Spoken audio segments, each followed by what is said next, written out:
Channel 5 presents The Change.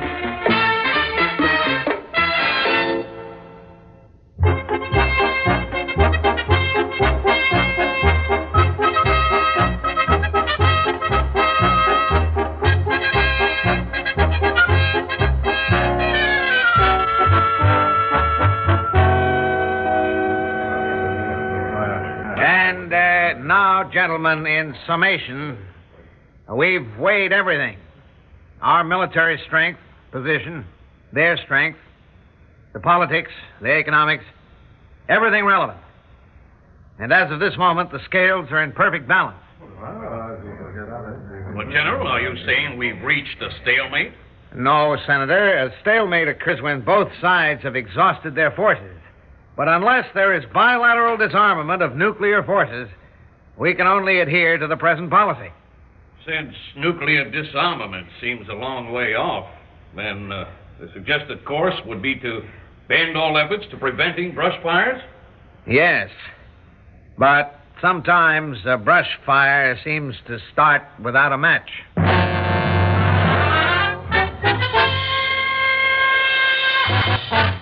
Where does it begin? Who or what kindles the flame that starts a fire which can become a holocaust? Every event is formed from links in endless chains. The largest event may begin with a seemingly insignificant link.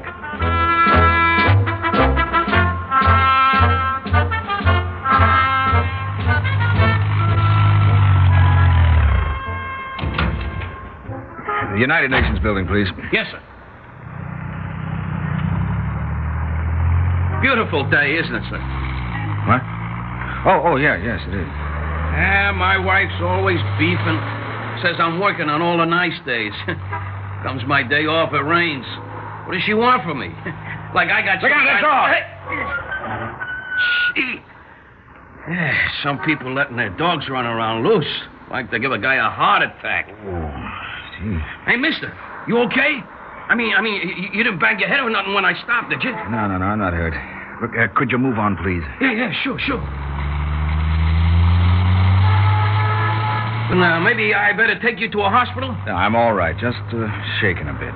Well, I got some forms here in the glove compartment. If you'll sign one. Yeah. All it says is that I offered to take you to a doctor and you refused. That lets me off the hook if you sue. Look, I have no intention of suing. Well, it's okay to sue, but like I said, it just takes me off the hook. Just sign there at the bottom, huh? Look, will you please watch where you're driving? Wasn't my fault. That big slob cut me off. That's 60 cents. And will you sign the form, mister? Here's a ballpoint. All right. Beckley Fletcher. There. Hey, your change. Keep it. Cab. 603 12th Avenue. Yes, sir. Beautiful day, isn't it, sir?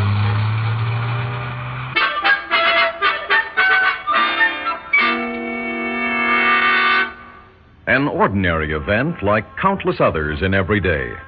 A simple link in a chain of human affairs.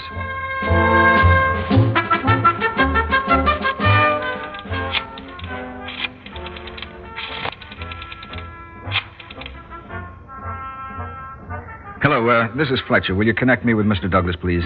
Jedediah Douglas. It's rather urgent. Hello, Jed. Yeah, I'm at the UN.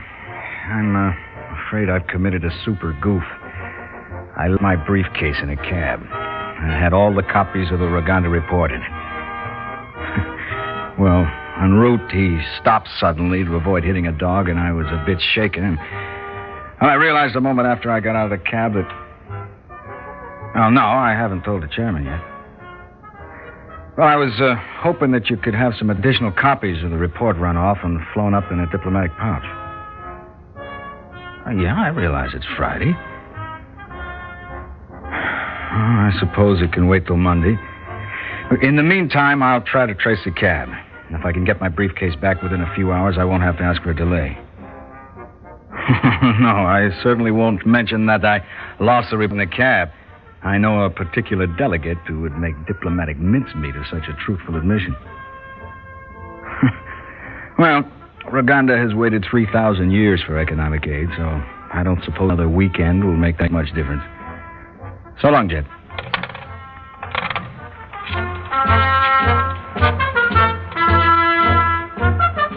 If Beckley Fletcher had not hailed that particular cab, if that dog had not run out into the street, if he had forgotten his briefcase. But no matter.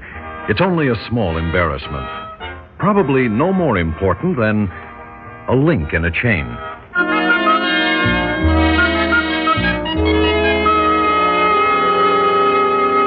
Look, lady, I know he came in here. I picked him up outside the UN and took him to this here place, 603 12th Avenue. Well, how long ago was this? My last fare. No more than 6 minutes.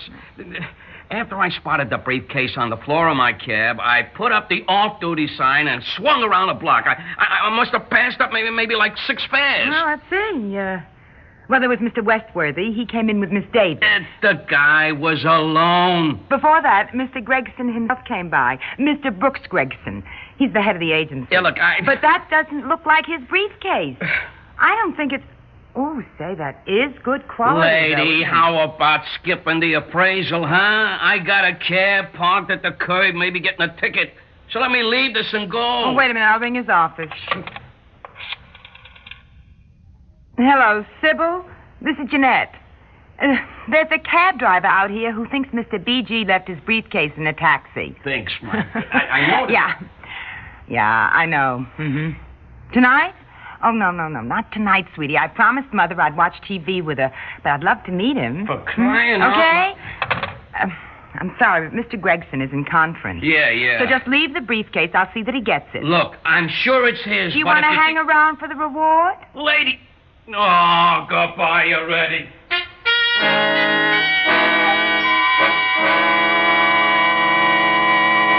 I know, Jeanette. That is not my briefcase. Oh, but the cab driver swore I'm that sure he did. Well, what should I do with it? Well, let's open it and... You know it'd be locked. Oh, now that really takes the cake, doesn't it? Imagine some poor guy locks his briefcase so no one can open it and then loses the whole darn thing. It probably just contains the salesman's order book. The cabbie leave his name? No, he didn't. And I suppose we'd better send it over to the hack bureau. Call a messenger. Okay, but... Well, you know how it is on Fridays, Mr. Gregson. They take forever. Well, Monday morning. Won't make a difference.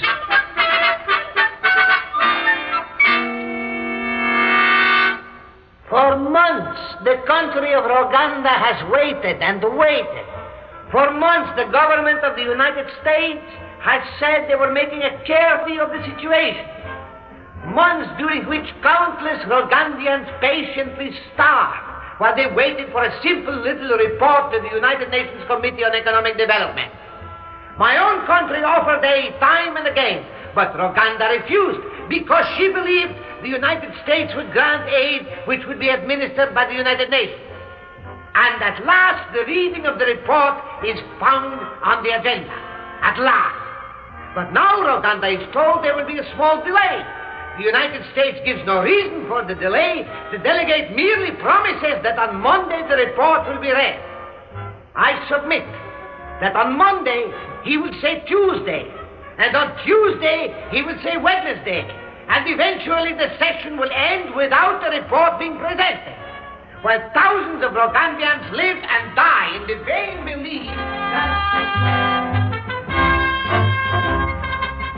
The usual diplomatic thrust. The words change, but the tune remains the same. Had the report been delivered on time, the same delegate would have condemned it as interference in the internal affairs of Roganda. Surely, when this report is presented on Monday, this particular chain of minor events will end in an insignificant circle.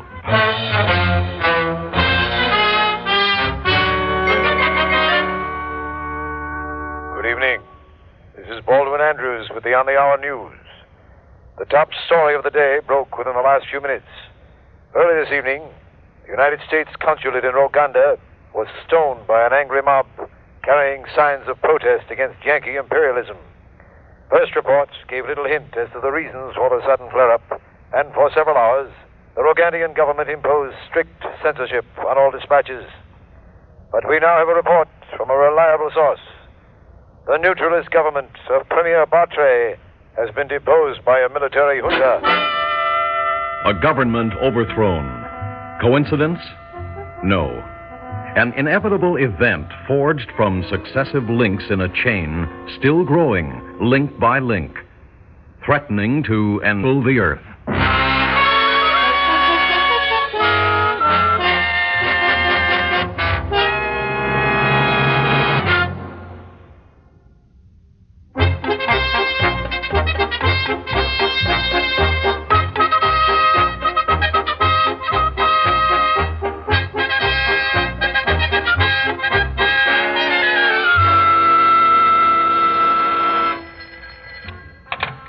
Hello?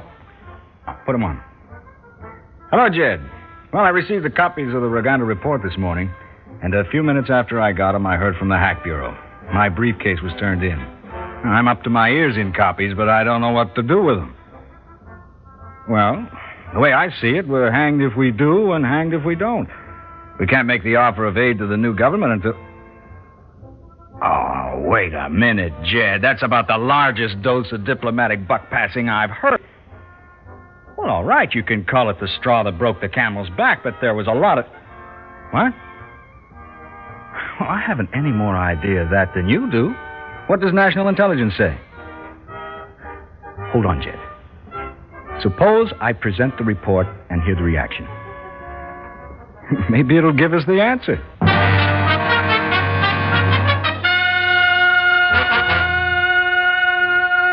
It is very interesting to note that after promises of several months, the United States government chooses this day to present its plan for aid to Roganda.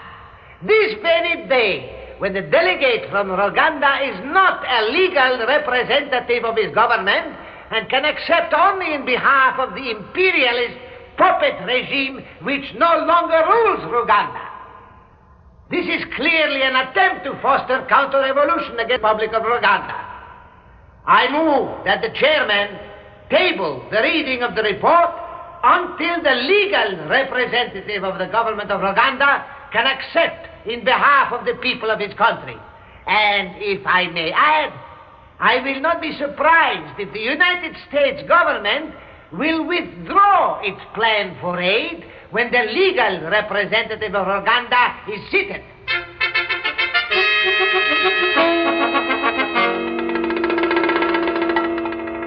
The great powers debate, charge, and countercharge.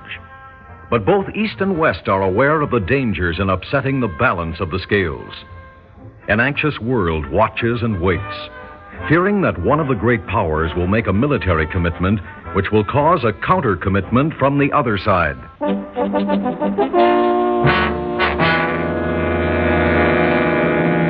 And here, in a taped interview, General Austin Barron gave his views on the situation in Roganda. There's certainly no cause for panic about the change of government in Roganda. We've received assurances that the rights of American citizens will be respected. What about their announced plan to nationalize the tin-producing industry, General? The tin mines are American and British investments. Well, that's a matter to be settled between our governments. I can't comment on it. Do you have plans to enlarge our military establishment in Roganda? No. There have been several reports that the Roganda government is receiving supplies of arms from the East. No such reports have been verified, and I might say it doesn't help the situation for you reporters and commentators to present such rumors. Well, General, we always mention it when reports are unconfirmed. Sir, have you taken any special precautions to safeguard the security of our missile base in Roganda? All personnel are confined to the base in order to avoid any incidents. Then you would say the missile base has been placed on alert? No, sir. I want to state emphatically that the situation does not call for an alert. I must ask you not to throw such terms around.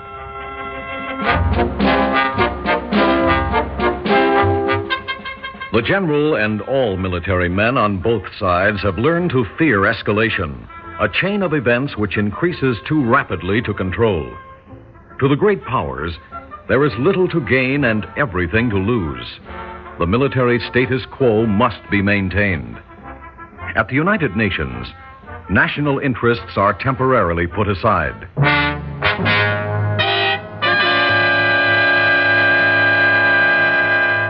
The United States is to be commended on its speedy recognition of the People's Government of Rwanda and its offer of economic aid to be administered by the United Nations. My government wishes to join with the United States in the interest of international and therefore will match the United States offer dollar for dollar.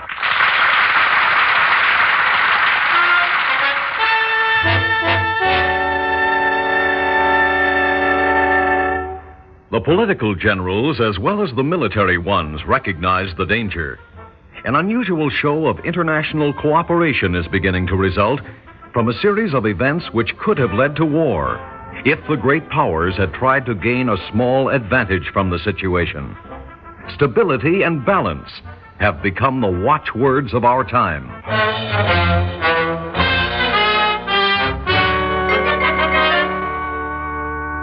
An extraordinary development has taken place in Rwanda, coming on the heels of pledges of economic aid from both East and West. A dispatch from Washington informs us that Cartesia, Rwanda's northern neighbor, has charged Rwanda with aggression. In retaliation, an armored column has crossed the Rwandan frontier and is speeding toward the capital. Cartesia is a nation solidly aligned with the West and receives both economic and military aid from the United States.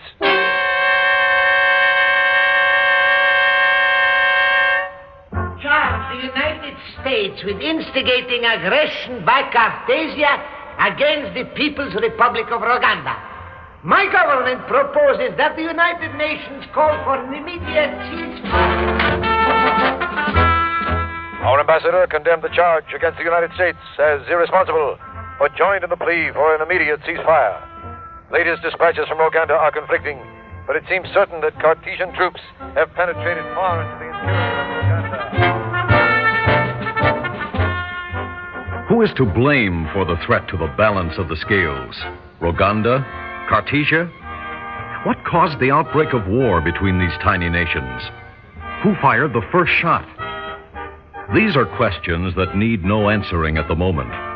What is important is that this brush fire be contained before it spreads. The Indian army has deserted the capital. Observers report the evacuation was orderly. Apparently, the decision was made in order to physical damage to the capital. The Rwandan government has issued no statement of surrender, and it is presumed that it intends to continue the fight from more strategic ground in the mountain areas of Rwanda. There are unconfirmed reports that the Rwandans are receiving military support from volunteer units coming from an eastern nation. I must repeat, these are unconfirmed There's reports. absolutely no evidence Hey, that the Rwandan army is being reinforced by volunteers. The personnel at our missile base is on standby duty, but the base is located far from the center of hostilities. I have every reason to believe that... Darkness, Rwandan troops have seized the United States missile base. Units of the 7th Airborne Battalion have launched an attack in a desperate effort to recapture the base. Oh, wait. This is the latest dispatch. A missile. I repeat, a missile has just been launched from our base, presumably by the Rwandans. We have no information concerning the missile itself. It may be equipped with a nuclear warhead. And we have no information about the missile's destination. How did it begin? What was the first link in the chain of events? The scales of war were in perfect balance until a dog ran into a street.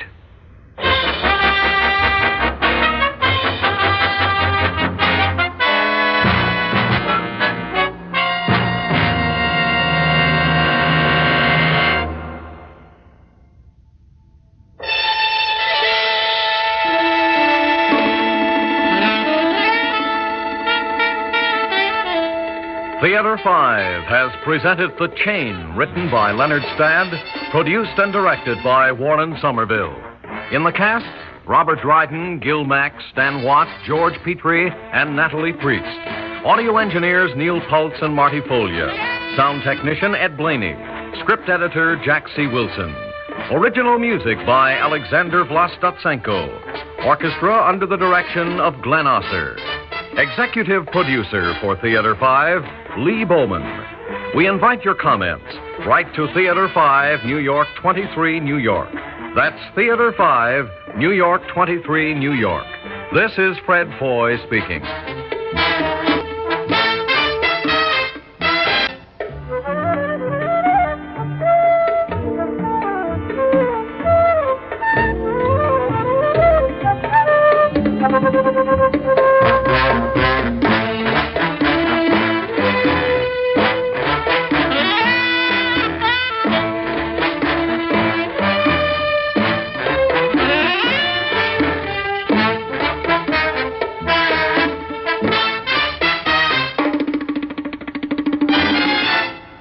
This has been an ABC Radio Network production.